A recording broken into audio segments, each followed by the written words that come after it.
लेकर 2015 की लगभग 40 साल का लंबा संघर्ष भारतीय जनता पार्टी ने दिल्ली में पूर्ण राज्य का दर्जा स्थापित करने के लिए किया। 1977 में जब थर्ड मेट्रोपॉलिटन काउंसिल दिल्ली में था, उसमें जनता पार्टी की सरकार थी। उन्होंने मता पास कर कहा कि दिल्ली को पूर्ण राज्य का दर्जा बनाएंगे। लगातार पूर्ण राज्य की दर्जे की मांग करते करते करते करते ये 1989 का लोकसभा का मैनिफेस्टो मैं बीजेपी का लाया हूं।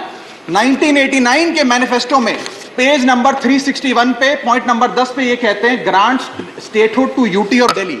यानी कि 1989 से लेकर लगातार ये लोग दिल्ली को पूर्ण राज्य का दर्जा दिलाने की मांग करते रहे। यहां तक कि जब 1991 में कांग्रेस की सरकार ने दिल्ली में विधानसभा का गठन किया, उससे भी ना पर्याप्त मानते हुए लाल कृष्ण आडवाणी जी, मदन लाल खुराना जी सबने बयान दर्ज कराए कि यह भी दिल्ली के साथ न्याय नहीं है, दिल्ली को पूर्ण राज्य का दर्जा मिलना चाहिए और हम इसके लिए आंदोलन चलाएंगे। और लगातार इन लोगों ने संघर्ष किया, आंदोलन किया।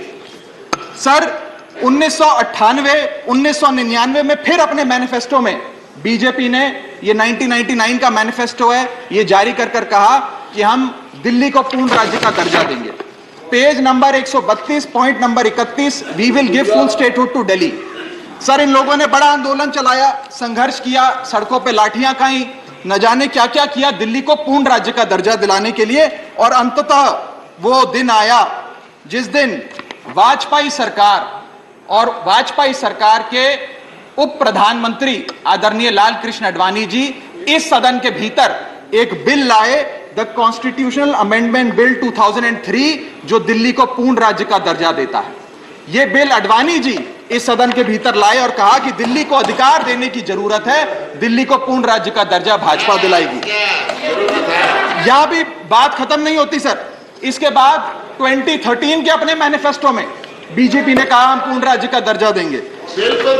इनकी जून 2013 में नेशनल एग्जीक्यूटिव की मीटिंग हुई, उसमें मता पास कर कहा हम दिल्ली को पूर्ण राज्य का दर्जा देंगे। यहां तक कि इनके सांसद डॉक्टर हर्षवर्धन ने बयान दिया कि जब आदरणीय नरेंद्र मोदी जी देश के प्रधानमंत्री बनेंगे हम दिल्ली को पूर्ण राज्य का दर्जा देंगे। ये इन सब ने सर लगातार बातें कही और दिल्ली को पूर्ण राज्य का दर्जा दिलाने की मांग लगातार भारतीय जनता पार्टी दिल्ली वालों के सामने रखती रही।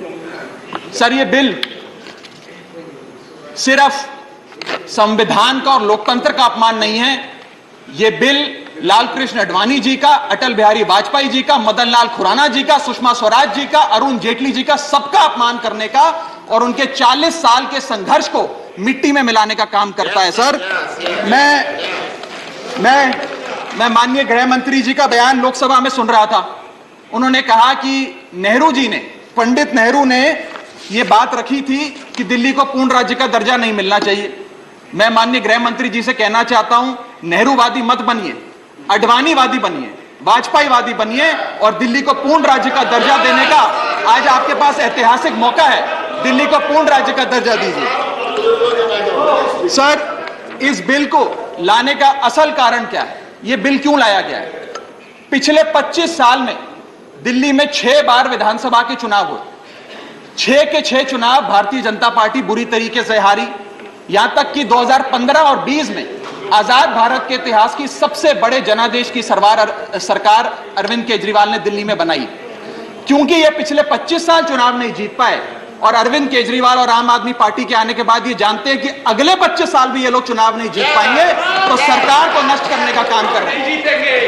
क्या ना रहेगी सरकार और ना रहेगा चुनावों का महत्व, ना रहेगा बांस, ना बजेगी बांसुरी। लेकिन मैं आज इस मन से भाजपा से अनुरोध करूंगा कि कम से कम लाल कृष्ण आडवाणी जी को न्याय दीजिए, कम से कम उनकी इच्छा पूरी करिए, दिल्ली को पूर्ण राज्य का दर्जा दीजिए। सर मेरा दूसरा भाग कि कैसे यह बिल एक संवैधानिक पाप है। सर पहली चीज, ये abuse of ordinance making powers है, आर्टिकल 123 जो संविधान का देता है।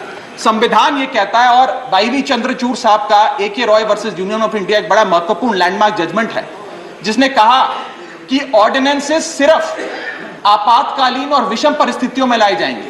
ऐसी कौन सी आपातकालीन और विषम परिस्थितियां आ गई कि आपको सुप्रीम कोर्ट के फैसले को 8 दिन के भीतर बदलना पड़ गया? दूसरा सर देखिए सर,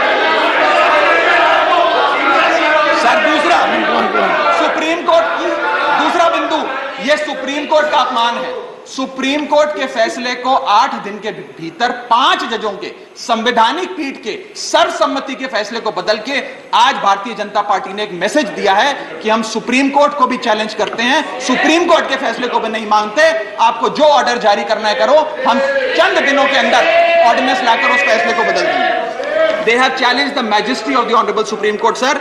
और मैं आपको ये कहना चाहता हूं कि आजकल जो ऑर्डिनेंस लाने की जो एक फेटिश इस सरकार ने देखी, चाहे वो लैंड एक्विजिशन बिल हो, चाहे वो फार्म बिल हो, चाहे ईडी के डायरेक्टर का एक्सटेंशन हो, जो ये सारी चीजें ऑर्डिनेंसेस के माध्यम से इन्होंने करी थी, इस बिल का हश्र भी वही होगा जो सारे पुराने बिलों का हुआ था। सर, थर्ड बिंदु कि कैसे ये बिल संघीय ढांचे को एरोड करता है। हमारा भारत का संविधान और सुप्रीम कोर्ट का 2023 का 2018 का संवैधानिक पीठ का फैसला कहता है कि दिल्ली के पास एक यूनिक फेडरल आइडेंटिटी है, यूनिक कॉन्स्टिट्यूशनल आइडेंटिटी है, और भारत का संविधान जो हमें संघीय ढांचा देता है, जो शक्तियां देता है, उन शक्तियों को एनक्रोच करने का काम यह सरकार करती है, हमसे अफसरशाही और तमाम शक्तियां छीनकर। मैं आपको सुप्रीम कोर्ट का वो एक वाक्य पढ़ के सुनाना चाहूंगा। The majority in the 2018 constitutional जज bench held that while the NCT of Delhi could not be accorded with the status of a state, the concept of federalism is applicable to Delhi. हम पूर्ण राज्य नहीं है, लेकिन फिर भी राज्य का दर्जा एक संघीय ढांचे के परिप्रेक्ष्य में दिल्ली को मिलता है। उसके बाद सर, इन लोगों ने तो कमाल ही कर दिया, आज बिना संवैधानिक संशोधन लाए संविधान को बदल दिया, मात्र एक एक्ट ऑफ पार्लियामेंट से, जो आज तक शायद भारत के इतिहास में कभी नहीं हुआ। सर इसके बाद ये बिल पार्लियामेंट्री अंडरमाइन करता है प्रिंसिपल्स ऑफ कलेक्टिव रिस्पांसिबिलिटी को। भारत का संविधान कहता है सर कि परमानेंट एग्जीक्यूटिव और पॉलिटिकल एग्जीक्यूटिव मिलके लेजिस्लेचर के प्रति जवाबदेही होंगे, ये प्रिंसिपल ऑफ कलेक्टिव रिस्पांसिबिलिटी है। इसमें से परमानेंट एग्जीक्यूटिव यानी कि अफसरशाही को छीनकर ये पूरी तरीके से कलेक्टिव रिस्पांसिबिलिटी का प्रिंसिपल जिस पे सरकारें चलती हैं देश में, उसे ध्वस्त करता है। और आखिरी बिंदु संवैधानिक अपराध का, ये ट्रिपल चेन ऑफ अथॉरिटी को तार-तार करता है sir. Triple chain of accountability ये होती है कि अफसरशाही की जवाबदेही मंत्री को, मंत्री की जवाबदेही लेजिस्लेचर को, और लेजिस्लेचर की जवाबदेही जनता को। इसमें से अगर आप अफसरशाही हटा देते हो तो फिर जवाबदेही की जो ये ट्रिपल चेन ऑफ अकाउंटेबिलिटी है ध्वस्त हो जाती है। तो ये काम करके संवैधानिक अपराध एक प्रकार से सरकार ने किया है। सर, मेरा आखिरी भाग, ये कैसे एक एडमिनिस्ट्रेटिव हाराकिरी, एक एडमिनिस्ट्रेटिव गतिरोध पैदा करता है। ये कहता है सिर्फ उपराज्यपाल ही ट्रांसफर पोस्टिंग करेंगे एक समिति के माध्यम से, यानी कि अफसर अब मुख्यमंत्री की नहीं सुनेगा, मंत्रियों की नहीं सुनेगा। अगर अब दिल्ली में किसी के घर में बिजली नहीं आ रही, पानी नहीं आ रहा, किसी के बच्चे का स्कूल में दाखिला नहीं हो रहा, तो वो उपराज्यपाल के पास जाएगा, अपने मंत्री मुख्यमंत्री के पास नहीं जाएगा। क्या लोग जानते हैं उपराज्यपाल कहां रहता है? उपराज्यपाल कौन सी विधानसभा से चुनाव लड़ा, उपराज्यपाल ने कौन सा चुनाव जीता? लेकिन सारी शक्तियां एक चुनी हुई सरकार से निकालकर उपराज्यपाल को देता है। यह आगे कहता है सर ये बिल कि हम एलजी को सोल डिस्क्रिशन देते हैं, स्वयं के विवेक से फैसले लेने की तमाम शक्तियां। आज तक उपराज्यपाल और गवर्नर काउंसिल ऑफ मिनिस्टर्स की एड एंड एडवाइस से बाध्य थे, लेकिन यह बिल उपराज्यपाल को सुपरसीडिंग पावर देता है।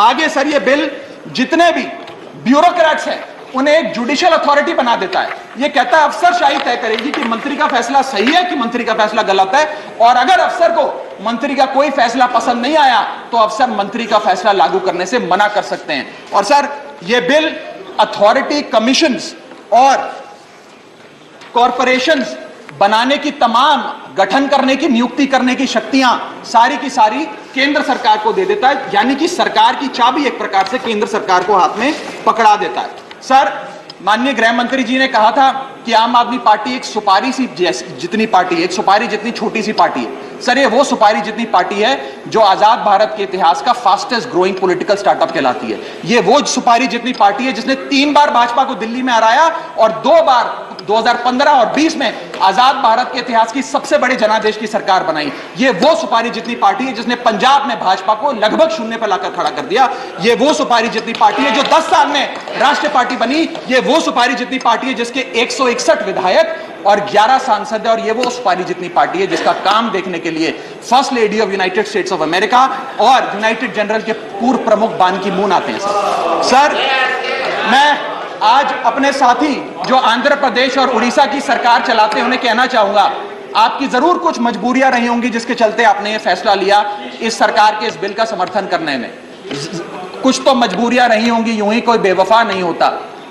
लेकिन मैं आपको कहना चाहता हूं कि आग जब लगेगी तो बहुत दूर तक जाएगी। राहत इंदौरी साहब का एक बड़ा महत्वपूर्ण शेर है, अगर खिलाफ है होने दो, जान थोड़ी है, ये सब धुआं है, आसमान थोड़ी है, लगेगी आग तो आएंगे कई घर जद में, यहां सिर्फ हमारा मकान थोड़ी है। लेकिन जब आपके घर में आग लगेगी, आम आदमी पार्टी आपके साथ खड़ी होगी, मैं आपको विश्वास दिलाता हूं। और सर, मैंने अपनी बात शुरू करी थी महाभारत के एक अंश से, मैं समाप्त भी महाभारत के एक अंश से करूंगा सर। बीच कुरुक्षेत्र के मैदान में जब युद्ध प्रारंभ होने वाला था तो युधिष्ठिर ने शंखनाद करने से पहले एक घोषणा करी और कहा कि यह धर्म की लड़ाई है।